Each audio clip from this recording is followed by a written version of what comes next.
Season 2, brought to you in part by these fine sponsors. Hi, my name is Bob Siech. And I'm Tyler Siech, and we've been part of Takedown Outdoors for the last 2 years.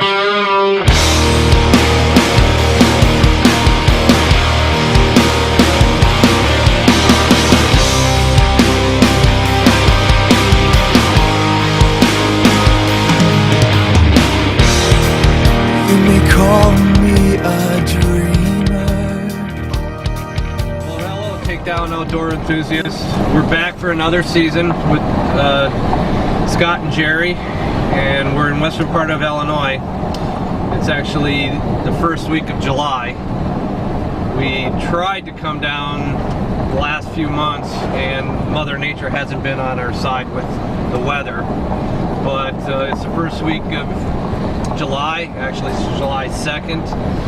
I did come back. I was here down in May and April to put the corn and beans in. Weather a little bit scary how they're looking, because if you look out in the countryside and check out the beans and the corn that the farmers planted, it's over your head already, and it's still not even possible. So we're a little bit kind of skeptical on how hard it's going to. Years Tyler and I have been making the trek from Wisconsin.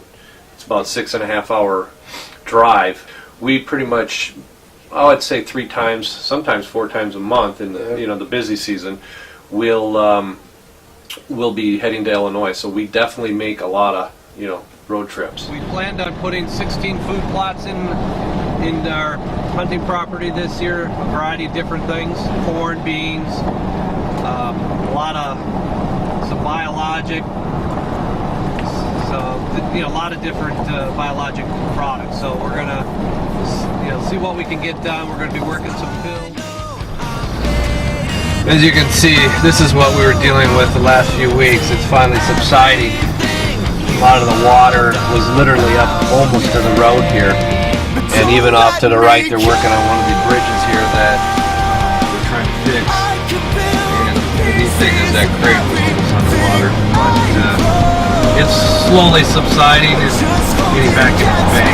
Hopefully we won't have that problem as we get closer to our land and start working some fields. So just gonna have to cross our fingers.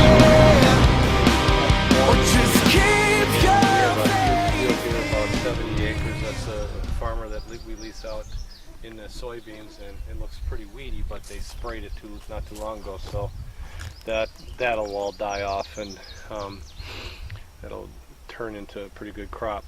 We've seen a lot of sign out there for tracks. So what we're doing on this side here is I'm making a buffer here. We want the corn here, and on the other side you can see I just worked up the ground a little bit. I'll come back tomorrow morning and finish it up, but we're gonna have it's a premium blend of mossy oak that or biologic we're gonna put in there. We have a couple setups on both ends of the field. This has been a very good area for Tyler in the past. He's had a buck that he's been after for the last several years on the far end down there. So we're hoping to utilize this mainly for an evening setup.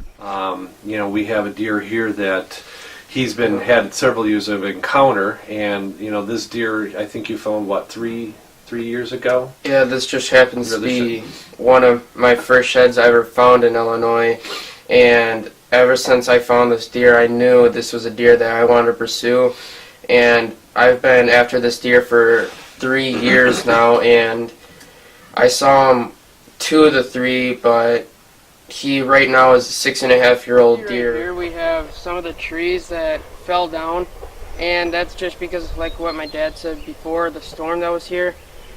On the first property, we have 6 trees down that are covering the trails, and we can't get to some of the food plots to till up, but fortunately this one didn't go on the trail, and we're going to show you right up here a food plot that we just tilled up today, and we're going to end up putting into full draw for the late season, and that's just acting because nobody around here has that type of food, so we'll bring the deer from over there to here, and that's our plan, and hopefully it'll work. So just follow along. Here's the field that we worked up just a few hours ago. It was our last food plot that we worked up because it was around 105 degrees. Like I said earlier, we're gonna put in full draw.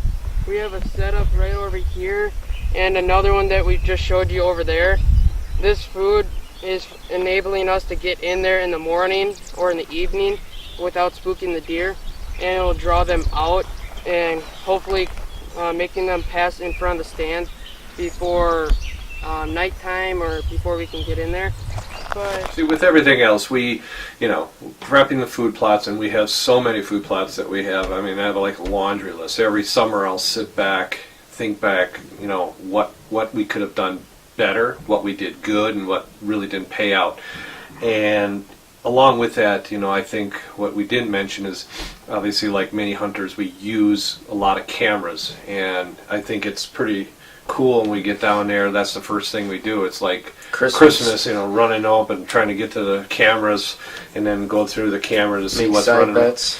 And that sharing that time just doing that. We came to our first food plot, and as you can see, it's kind of a disappointment.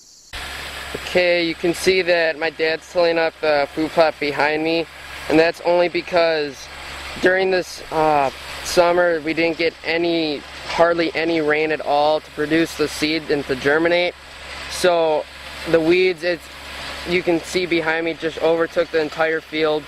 So we have a very limited time of trying to replant, and hopefully it germinates again. But hopefully what we're doing is the right move, and maybe we hope it'll pay off later in the year. So see what happens and just stick with us. What I learned from my dad, from raising me as when I was young, to shed hunting, to just seeing what he does and how he wants his property to evolve, and I've really taken that and, like he said, ran with it. Well, that's pretty much it for this property.